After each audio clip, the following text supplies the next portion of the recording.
इस lecture series से आज एक इम्पोर्टेंट लेसन शुरू करने जा रहे हैं कि एक कंपनी बनाने के लिए किन किन चीज़ों की ज़रूरत पड़ती है। और एक एक इस वीडियो के माध्यम से, इस लेक्चर के माध्यम से एक छोटे छोटे पॉइंट को हम लोग समझेंगे कि कंपनी कैसे बनता है, क्यों बनता है, शेयर क्या होता है, कंपनी को रजिस्टर किस तरह करते हैं, क्या क्या टैक्स लगती है, एनुअल कंप्लायंस क्या क्या होते हैं। उसी तरह जितने भी फॉर्मेशन है एक कंपनी के लिए, वो इस लेक्चर वीडियो से हम लोग समझेंगे। तो चलिए शुरू करते हैं।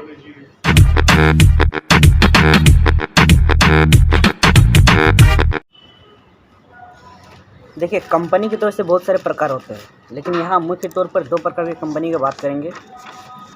पहला कि ऑनरशिप के बेसिस पर कंपनी किस तरह के होते हैं, और दूसरा लायबिलिटी के अनुसार कंपनी किस तरह के होते हैं। तो चलिए देखिए, ऑनरशिप के अनुसार कंपनी तीन तरह के होते हैं।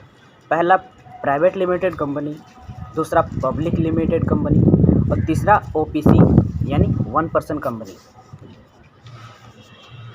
एकदम सिंपल वे में समझा रहा हूँ कि देखिए, बहुत सारे लोग कन्फ्यूज़न होते हैं कि प्राइवेट लिमिटेड कंपनी क्या होता है, पब्लिक लिमिटेड कंपनी क्या होता है, ओपीसी यानी 1% कंपनी क्या होता है। तो सिंपल फॉर्म में समझा रहा हूँ। देखिए, प्राइवेट लिमिटेड कंपनी जो हम कुछ लोगों के समूह द्वारा, ठीक, कंपनी एक्ट 1956 जो कि अभी सुधार संशोधन होकर कंपनी एक्ट 1913 हो चुकी है, उस पर रजिस्टर अगर कराते हैं रजिस्ट्रार से, तो वो प्राइवेट लिमिटेड कंपनी होती है। और पब्लिक लिमिटेड कंपनी भी इसी एक्ट के अनुसार होती है, लेकिन वो आपको शेयर मार्केट में लिस्टेड होती है। प्राइवेट लिमिटेड कंपनी लिस्टेड नहीं होती है, जबकि पब्लिक लिमिटेड कंपनी लिस्टेड होती है। ठीक है, यह अंतर है पब्लिक लिमिटेड में और प्राइवेट लिमिटेड में। फिर से सुन लीजिए, प्राइवेट लिमिटेड कंपनी लिस्टेड नहीं होती है शेयर मार्केट में, और पब्लिक लिमिटेड कंपनी लिस्टेड होती है। अब आती है 1% कंपनी। तो 1% कंपनी हो गई सोल प्रोप्राइटर, जिसका एक ही ऑनर होता है, उसे सोल प्रोप्राइटर कहते हैं। अब यहाँ पर एक सवाल आता है कि ओपीसी में क्या अंतर है और एमएसएमई में क्या अंतर है, सोल प्रोप्राइटरशिप में। देखिए, ये यहाँ दोनों अंतर है। ओपीसी और सोल प्रोप्राइटर दोनों में अंतर है। दोनों में अंतर क्या है? ओपीसी जो कि एक रजिस्टर कंपनी है, ठीक है, और इसमें शेयर बनते हैं, आप किसी को शेयर बेच सकते हैं। लेकिन एमएसएमई को ऐसा नहीं होता है। ओपीसी यानी 1% कंपनी, नाम से ही जाहिर हो रहा है 1% कंपनी, यानी एक कंपनी जिसमें सिर्फ 1% है, एक ही आदमी चला रहा है। तो सवाल आता है कि फिर सोल प्रोप्राइटरशिप क्या है? तो सोल प्रोप्राइटरशिप का मतलब ही होता है जो वैसे कंपनी और वैसे समूह जिसका सिर्फ एक ही ओनर है। लेकिन दोनों में अंतर क्या है? देखिए, ये दोनों चीज़ अलग है।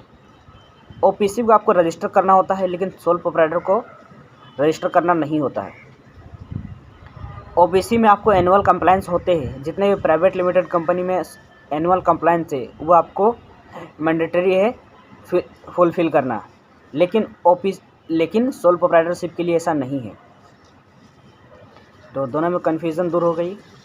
देखिए, होता क्या था कि प्राइवेट लिमिटेड कंपनी 1956 एक्ट के अनुसार, ओबीसी 2013 एक्ट में आई है, उससे पहले स्थिति में नहीं थी। प्राइवेट लिमिटेड कंपनी जब 1956 एक्ट में थी, तो इसको शुरू करने के लिए कम से कम 2 लोगों की आवश्यकता होती थी। 2 लोग अगर इकट्ठा हो गए और वो एक कंपनी स्टार्ट करना चाहते हैं तो इकट्ठा कर सकते थे।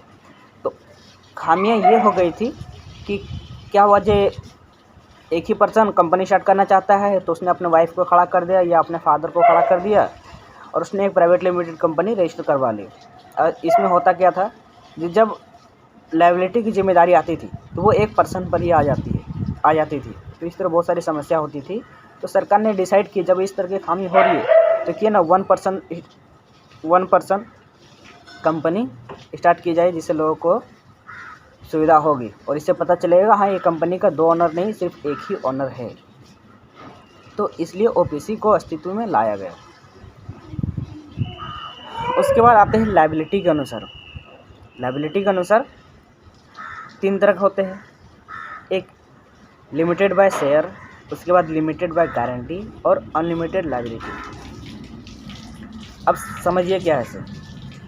लिमिटेड बाय शेयर का मतलब है कि कोई कंपनी में अगर वो डूबता है या कंपनी अगर बंद हो रही है और आपको कंपनी पर लोन है या ऋण है, तो आपको सिर्फ उतना ही पैसा देना होगा जितना कि आपने शेयर खरीदते वक्त बाकी रखा था।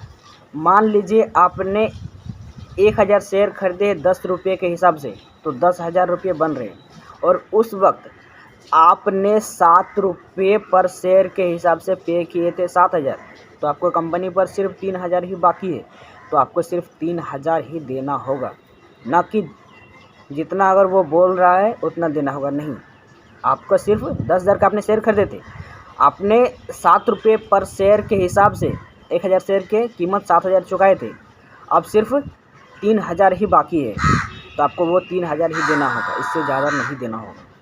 कन्फ्यूजन दूर। फिर से समझते हैं। देखिए, कंपनी रजिस्टर करते वक्त ऑप्शन रहता है कि आप कितना शेयर खरीदना चाहते हैं और शेयर का फुल कीमत इतना है, लेकिन अभी आप कितना दे रहे हैं।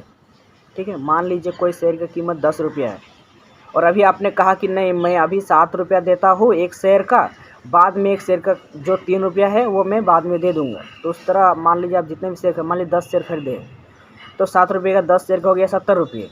ठीक है, फुल कीमत है 100 रुपये, तो आपने 7 रुपये हिसाब से 70 रुपये दिए। जो 3 रुपये बच रहे पर शेयर का, तो वो आप बाद में कभी भी दे सकते हैं जब बोर्ड ऑफ डायरेक्टर डिमांड करेंगे तब। कन्फ्यूजन दूर।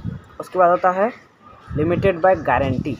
तो लिमिटेड बाय गारंटी क्या होता है कि जब कंपनी फॉर्मेशन में हो रही होती है तो आप गारंटी देते हैं कि आप कंपनी में कितना पैसा लगाएंगे। ज़्यादातर ये पार्टनरशिप में होता है।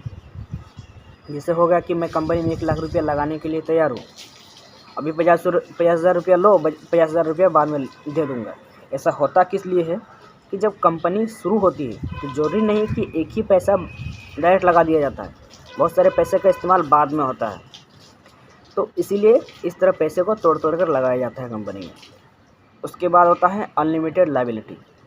मतलब अगर कंपनी डूबती है तो आपको अपने पर्सनल एसेट्स बेचकर पैसे चुकाने होंगे।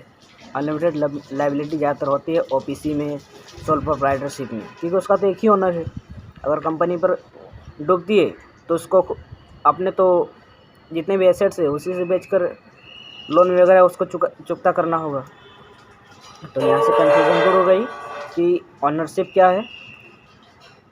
ओनरशिप के अनुसार कंपनी कितने की तरह की होती है और लायबिलिटी के अनुसार कंपनी कितने तरह की होती है।